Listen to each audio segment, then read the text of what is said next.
Welcome dear students, good morning all of you. Myself A.K. Sharma.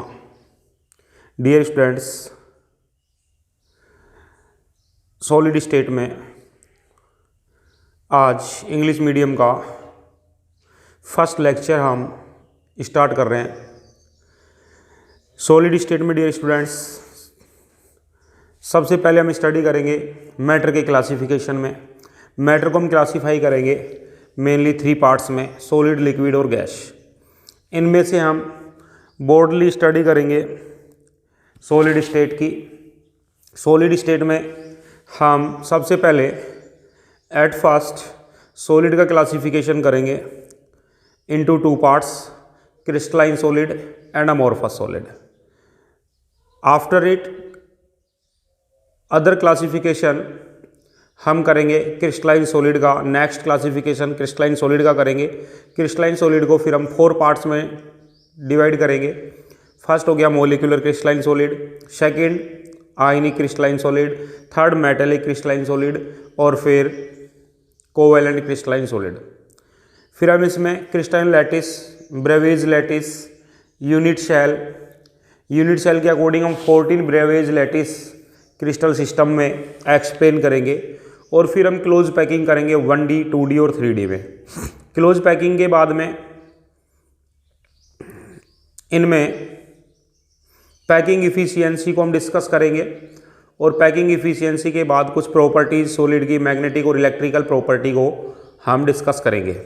ठीक है, तो dear students now we are going to start the first lesson that is solid state. 11th class के first lecture में some basic concept of chemistry में हमने matter को classify किया और फिर मैटर का क्लासिफिकेशन किया। तो डियर स्टूडेंट्स मैटर जो है, हमने कहा matter, what is matter? Anything हमारे सराउंडिंग में जो भी है, anything which has mass and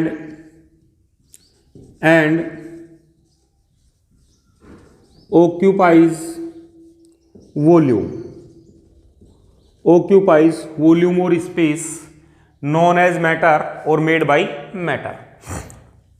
फिर डियर स्टूडेंट्स हमने फिजिकल क्लासिफिकेशन किया मैटर का। Physical classification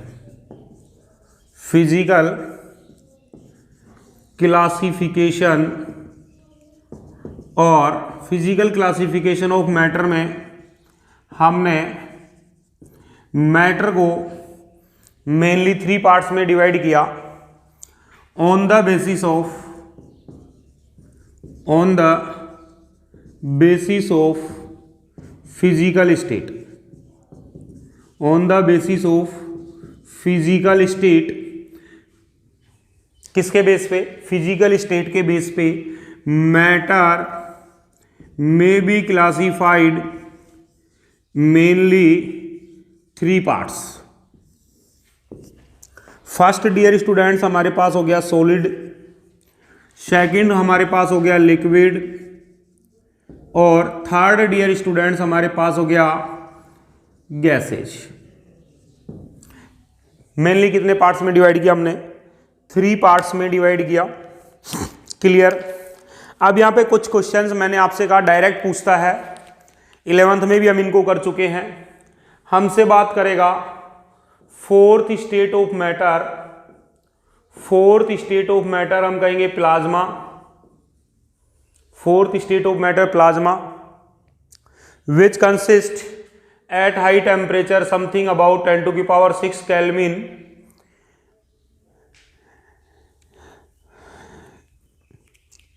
the large temperature 10⁶ Kelvin is possible in nucleus of sun and star। nucleus of sun and star इतना हाई टेम्परेचर कहां पर possible है? Nucleus of सन और star में पॉसिबल है। 5th स्टेट ऑफ मैटर का जब हम डिस्कस करें तो dear students fifth state of matter और फिफ्थ स्टेट ऑफ मैटर हमारे पास होगा Bose Einstein condensate BEC। And dear students sixth state of matter और sixth state of matter is Fermi ionic condensate FIC। Clear. तो dear students हमने कहा mainly on the basis of physical state, matter को हमने physical state के base पे mainly 3 parts में हमने डिवाइड किया, solid, liquid and gases. Direct question हमसे बात कर लेता है कभी कभी fourth state of matter plasma, fifth state of matter BEC and sixth state of matter FIC। ठीक है। अब डियर स्टूडेंट्स हम आपसे डिस्कस करें कि मैटर जो है ये किस स्टेट को कंसिस्ट करेगा। ये डिपेंड करेगा 2 अपोजिट फैक्टर पर, 2 अपोजिट फैक्टर पर। The state of matter, the state of matter, the state of matter depends, the state of matter depends upon the 2 opposite factor, depends upon the resultant,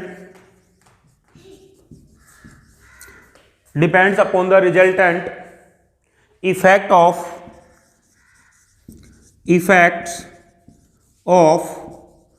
2 opposite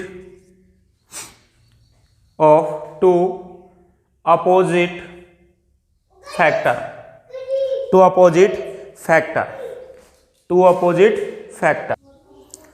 2 opposite factor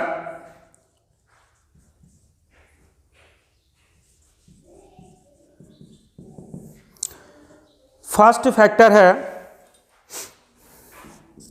force of attraction, force of attraction, force of attraction.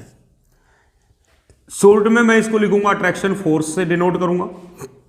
Second factor है, और second factor है dear students thermal energy, thermal energy. How many factor decided the state of matters? Then we call 2 opposite factor, resultant effect of 2 opposite factor of interaction decided the state of matter, opposite factor of interaction,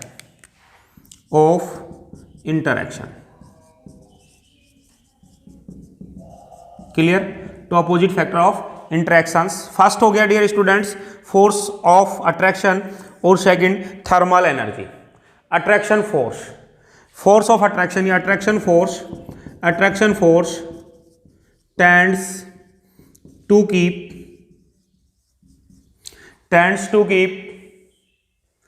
the constituent particle close, tends to keep the constituents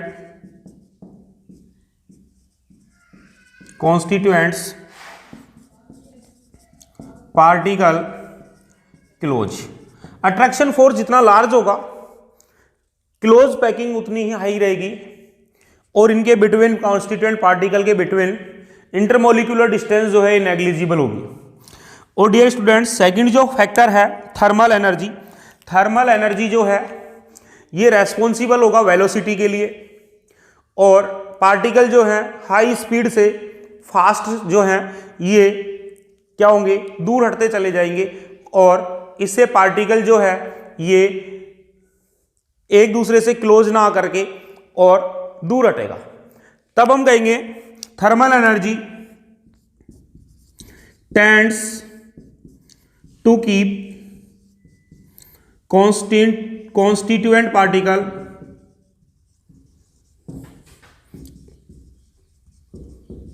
constituent particle apart for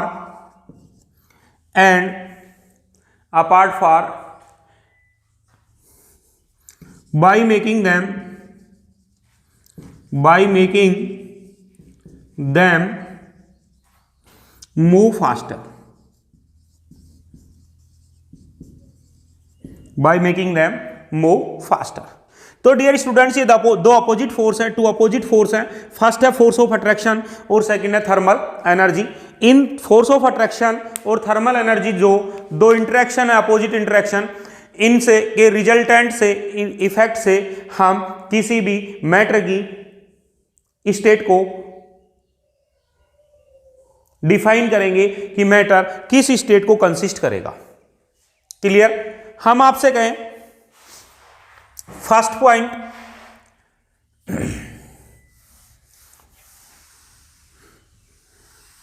यहां पर तीन state मेरे पास होंगी। First मैं आपसे कहूंगा case first हुआ, case first, if attraction force greater than thermal energy. Attraction force बहुत हाई है compare to thermal energy, thermal energy जो है नेग्लिजिबल है, तब हम कहेंगे मैटर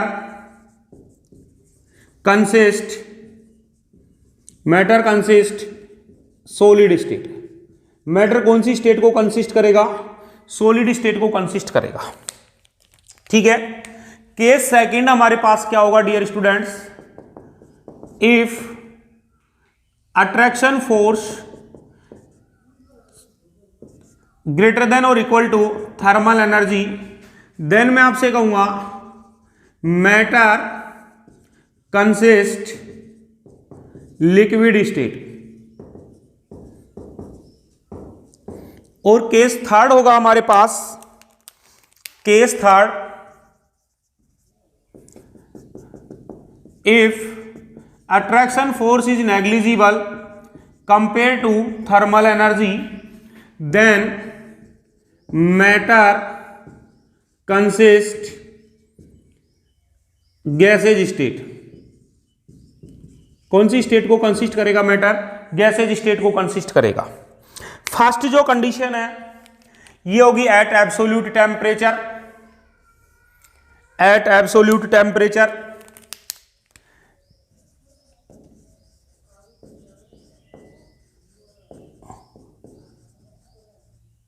और the value of absolute temperature is 0 kelvin और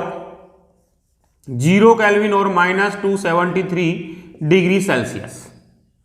ये बहुत लीस्ट टेम्परेचर है और इस लोअर टेम्परेचर पर attraction force between constituent particle बहुत हाई होगा।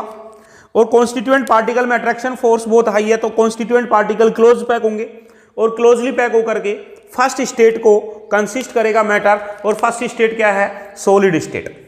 Clear? Then dear students case second, eight mediate temperature, eight mediate temperature, eight mediate temperature attraction force and thermal energy something equal है। Means अब attraction force compare जो first case के comparison में decrease हो गया तो particle थोड़े से दूर आ जाएंगे। ठीक है। और इनके बीच डिस्टेंस इंक्रीज होगी और डिस्टेंस इंक्रीज होगी तब हम कहेंगे matter consist second physical state which is liquid state. And dear students case third at high temperature, at high temperature. और हाई टेम्परेचर पर क्या होगा? अट्रैक्शन फोर्स नेग्लिजिबल होगा कंपेयर टू थर्मल एनर्जी और मैटर कंसिस्ट करेगा gases state को। क्लियर? तो डियर स्टूडेंट्स फर्स्ट स्टेट में हमने आपसे कहा सॉलिड स्टेट में कॉन्स्टिट्यूएंट पार्टिकलों के बीच डिस्टेंस नेग्लिजिबल हो जाएगी, ये क्लोजली पैक हो जाएंगे। क्लोजली पैक होकर के कौन सी स्टेट को ये कंसिस्ट करेंगे? ये स्टेट हो जाएगी डियर स्टूडेंट सॉलिड स्टेट। कौन सी स्टेट हो जाएगी? Solid state. ठीक है।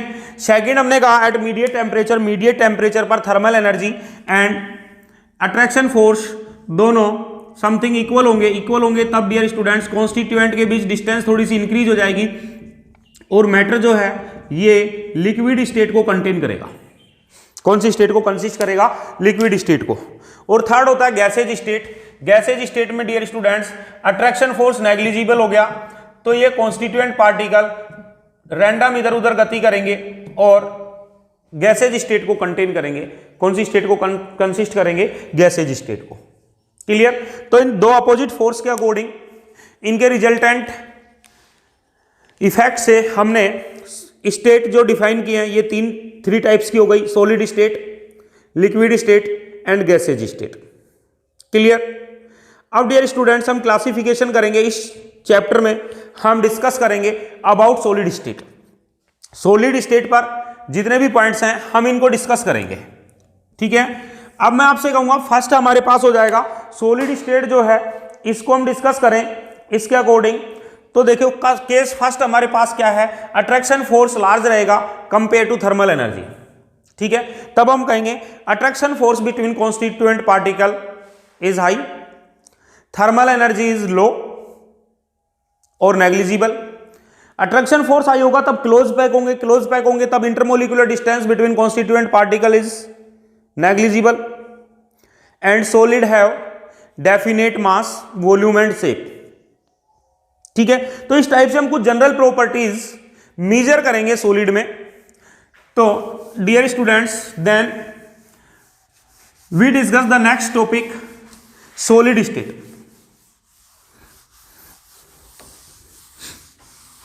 कंटिन्यू कर रहे हैं हम नेक्स्ट सॉलिड स्टेट।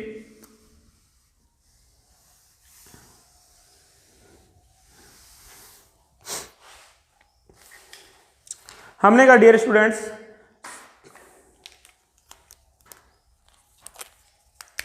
इंपॉर्टेंट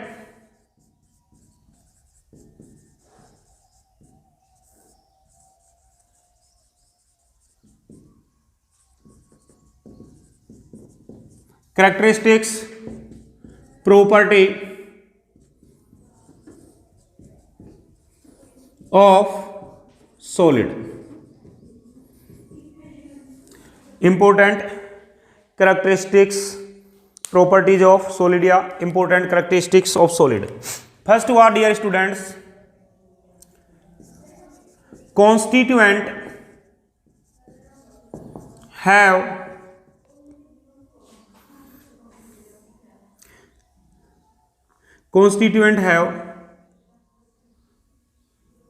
या हम कहें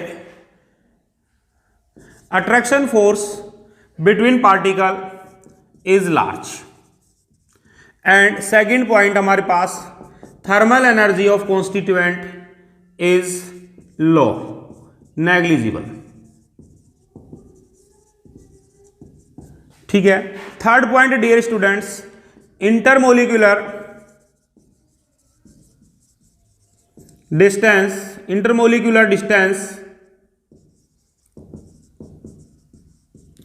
between constituent very low और negligible।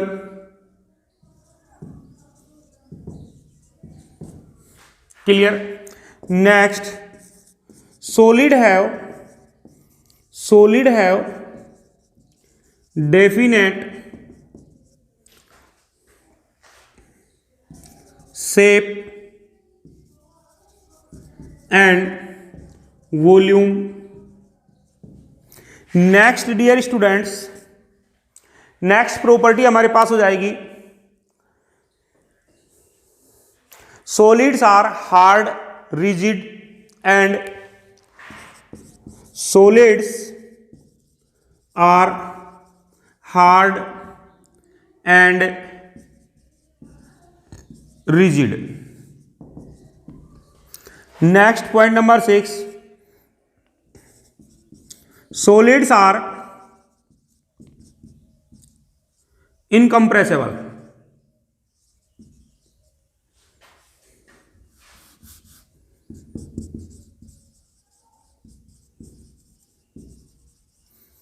सॉलिड जो है हम इसको कंप्रेस नहीं कर सकते, these are इनकंप्रेसेबल।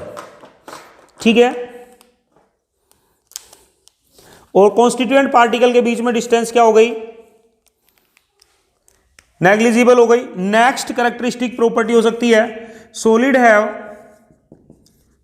Have high density. High density, solid में डेंसिटी क्या होगी? हाई होगी। ठीक है, फिर हम कहेंगे dear students in solid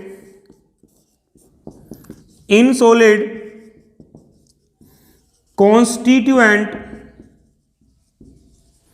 particle are fixed at definite position. Constituent particle जो हैं डेफिनेट पोजीशन पर फिक्स होंगे, but they can oscillate about their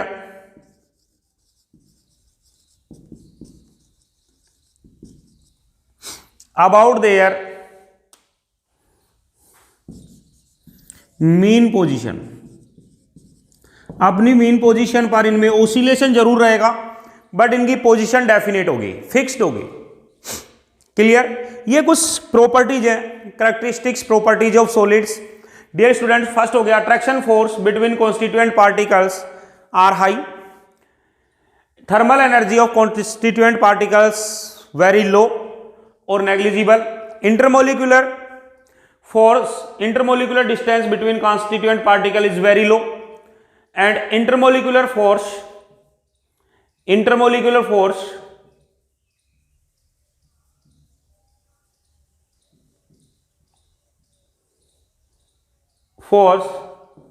very high. Solid है डेफिनेट, सॉलिड की जो शेप है ये डेफिनेट होगी और वॉल्यूम भी क्या होगा? डेफिनेट।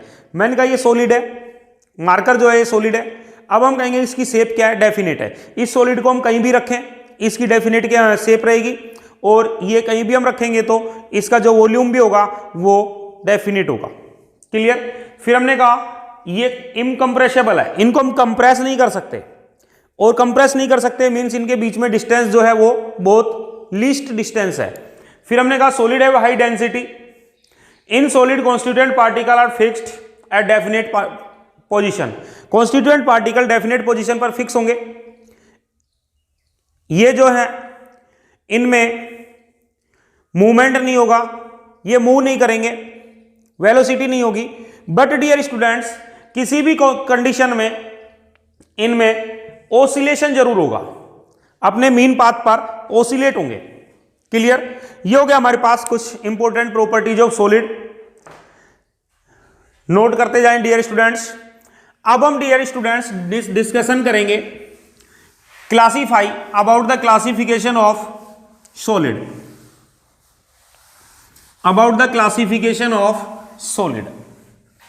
क्लियर? सॉलिड में भी classify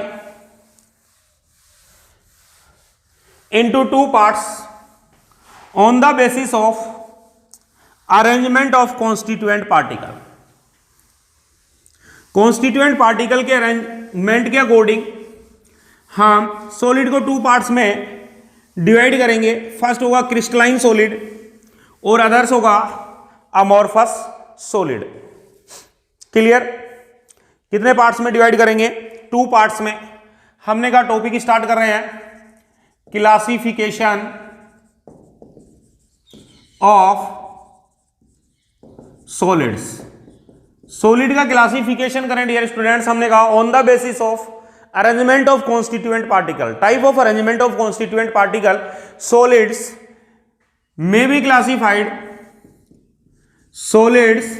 may be classified into two parts. First what dear students? Crystalline solid,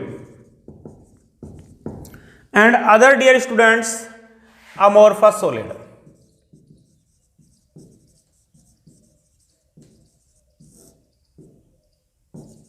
कितने पार्ट्स में डिवाइड किया हमने? टू पार्ट्स में, फर्स्ट हो गया crystalline solid and other second हो गया डियर स्टूडेंट्स अमोर्फस सॉलिड। हम दोनों का डिफरेंट डिस्कस करें तो फर्स्ट डिफरेंट होगा डेफिनेशन के अकॉर्डिंग। हमने कहा कॉन्स्टिट्यूएंट पार्टिकल, सपोज किया मैंने ए एंड बी हैं, तो डियर स्टूडेंट्स इनका रेगुलर अरेंजमेंट यदि होता है कॉन्स्टिट्यूएंट पार्टिकल का, तब इस टाइप के सॉलिड्स को हम कहेंगे क्रिस्टलाइन सॉलिड। ए और बी कॉन्स्टिट्यूएंट पार्टिकल जो हैं ये 3D में रेगुलर अरेंज हो जाते हैं, तो इस रेगुलर अरेंजमेंट से जो सॉलिड्स हमें गेन होंगे ये सॉलिड हो गए कौन से solid dear students, crystalline solid. तो हम इसको डिफाइन करेंगे, क्या डेफिनेशन हो जाएगी, the solid in which constituent particle have regular arrangement. Constituent particle have definite and regular arrangement.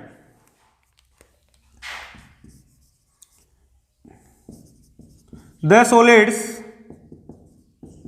in which constituent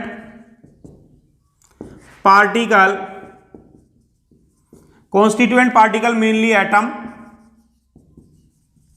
molecules and ions. Constituent particle may be atom, may be molecules and may be ions. Constituent particles have definite and regular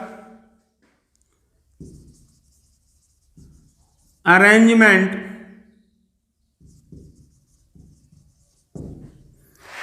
in 3-dimensional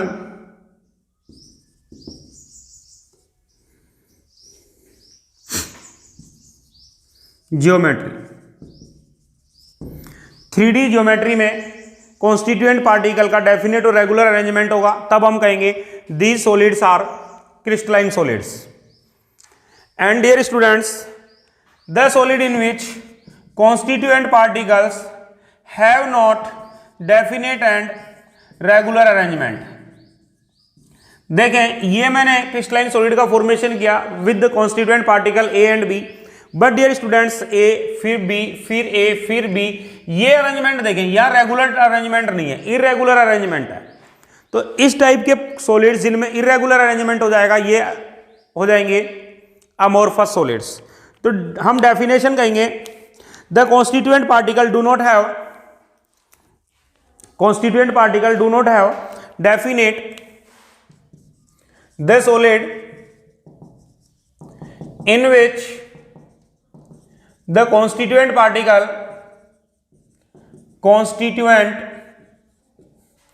particle do not have definite and regular arrangement in 3-dimensional geometry are known as amorphous solids. Clear? ये definition हो गई dear students crystalline and amorphous solids की। ठीक है, अब इनमें हम different को डिस्कस करेंगे।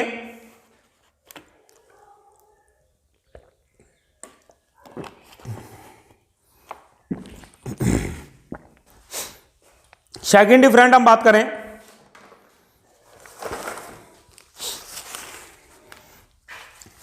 रफ कर रहा हूं मैं, साथ साथ आप नोट करते जाएंगे। जो भी हम डेफिनेशन वगैरह या जो डिफरेंट हम ले रहे हैं इसको साथ साथ नोट करेंगे। सेकंड होगा डियर स्टूडेंट्स, फर्स्ट हमने डिफरेंट लिया डेफिनेशन के अकॉर्डिंग, सेकंड हम डिफरेंट एक्सप्लेन कर रहे हैं। फर्स्ट हो गया डेफिनेशन के according, second different dear students arrangement of particle और arrangement of particle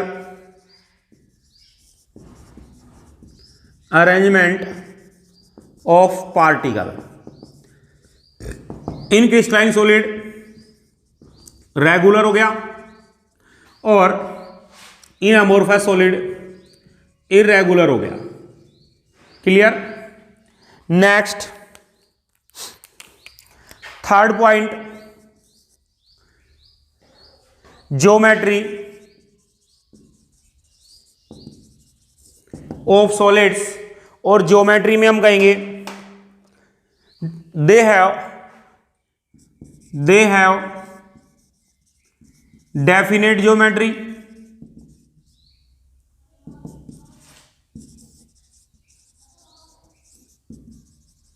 and they have indefinite geometry. Clear. Third हो गया, थर्ड डिफरेंट हम लेंगे, नहीं फोर्थ डिफरेंट लेंगे, nature. Crystalline solids are true solid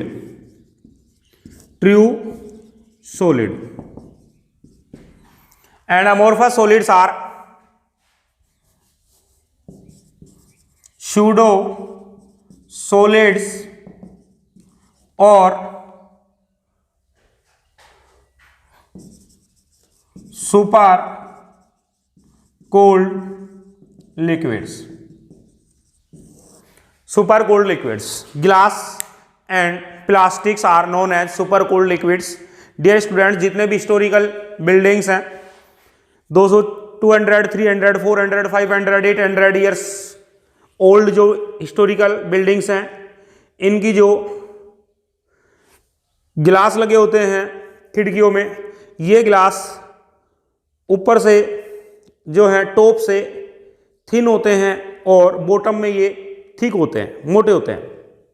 ठीक है। इसका मेन रीजन क्या है कि गिलास के जो कॉन्स्टिट्यूएंट हैं, इन कॉन्स्टिट्यूएंट में लिक्विड के इक्वल वेलोसिटी होगी।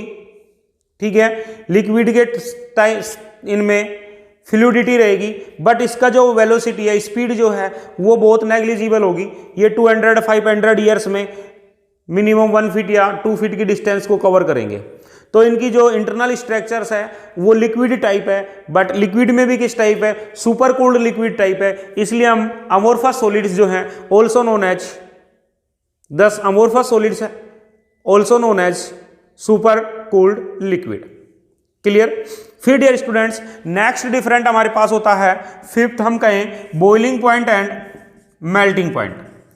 Crystalline solids have definite and sharp, definite and sharp boiling point and melting point. मैं डियर स्टूडेंट्स एक कराव ले रहा हूं, यहां टेम्परेचर है, यहां स्टेट है, मैंने सपोज किया सॉलिड स्टेट है, इस टेम्परेचर पर यहां पर सॉलिड स्टेट है, हम इसको हीट करेंगे, टेम्परेचर इंक्रीज होगा। एक पर्टिकुलर टेम्परेचर पर इस सॉलिड का टेम्परेचर इंक्रीज होना बंद हो जाएगा। अब ये कांस्टेंट टेम्परेचर पर फिक्स हो जाएगा और सॉलिड कन्वर्ट होने लगेगा लिक्विड में। ये जो टेम्परेचर है ये हो जाएगा मेल्टिंग पॉइंट। ठीक है। कब तक ये टेम्परेचर कांस्टेंट रहेगा डियर स्टूडेंट? जब तक सॉलिड कंप्लीटली लिक्विड में कन्वर्ट ना हो। अब फिर इसका टेम्परेचर इंक्रीज होने लगेगा और एक टेम्परेचर पर फिर ये कांस्टेंट होगा और ये कन्वर्ट होगा कंप्लीटली गैस में, और ये टेम्परेचर जो है इसको हम डिफाइन करेंगे टू बॉइलिंग पॉइंट। क्लियर। तो इनके डेफिनेट मेल्टिंग पॉइंट और बॉइलिंग पॉइंट हमें ऑब्जर्व होंगे। But dear students, amorphous solid में हम लें तो ये क्रिस्टल, मैंने एग्जांपल लिया प्लास्टिक या पॉलीथीन, जो पॉलीमर है, इसको हम हीट करें तो किस टेम्परेचर पर ये सॉलिड से और कौन से टेम्परेचर पर ये लिक्विड में कन्वर्ट होगा ये डिसाइड नहीं है, और ये कब गैसेज में, वेपर में कन्वर्ट हो जाएगा ये भी डिसाइडेशन पॉसिबल नहीं है। मींस इनका बॉइलिंग पॉइंट और मेल्टिंग पॉइंट जो है ये डेफिनेट नहीं है और ये शार्प भी नहीं है। क्लियर। तो ये कुछ डिफरेंट हमारे पास हो गए। कितने डिफरेंट हो गए? 5। ठीक है। नेक्स्ट डिफरेंट की हम बात करें dear students, number 6। Next different cooling कराओ। तो इनके कूलिंग कराओ जो होंगे, कूलिंग कराओ जो होंगे, ये कूलिंग कराओ हमें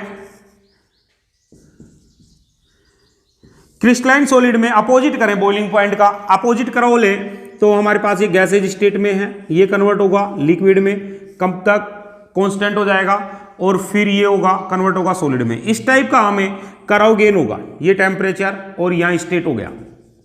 क्लियर? हम कहेंगे ये कूलिंग कराओ जो है ये कंटिन्यूअस नहीं है, किस टाइप का है? डिसकंटिन्यूअस। किस टाइप का कराओ हमें प्राप्त होगा? डिसकंटिन्यूअस कराओ होगा। बट डियर स्टूडेंट्स, जब हम अमोर्फस सॉलिड में लेंगे तो ये इस टाइप का कराओ होगा। यहां गैसेज किस पॉइंट पर ये लिक्विड में कन्वर्ट होगी या किस पॉइंट पर ये सॉलिड में होगी, ये डेफिनेट नहीं है। डेफिनेट नहीं है तब हम कहेंगे कंटिन्यूअस करो होंगे। कौन से कराओ जाएंगे? कंटिन्यूअस। तो क्रिस्टलाइन सॉलिड में कूलिंग कराओ जो होंगे, क्रिस्टलाइन सॉलिड में डिसकंटिन्यूअस, एंड अमोर्फस सॉलिड में कैसे हो गए डियर स्टूडेंट्स? कंटिन्यूअस। फिर नेक्स्ट हम बात करें एंथैल्पी ऑफ फ्यूजन। यहां पर एंथैल्पी ऑफ फ्यूजन और डियर स्टूडेंट्स नेक्स्ट डिफरेंट हो गया enthalpy of fusion. Enthalpy of fusion यहां पर डेफिनेट होगी और यहां पर इनडेफिनेट होगी। कैसी होगी? इनडेफिनेट। ठीक है। नेक्स्ट हम बात कर लें क्लीवेज। हम किसी भी क्रिस्टलाइन सॉलिड को एक शार्प नाइफ से, चाकू से या किसी अदर एपरेटस से हम इसको कटिंग करें तो इनका जो न्यू सरफेस जनरेट होगा, ये न्यू सरफेस वापस से हम कहेंगे स्मूथ होगा। कैसा होगा? स्मूथ होगा।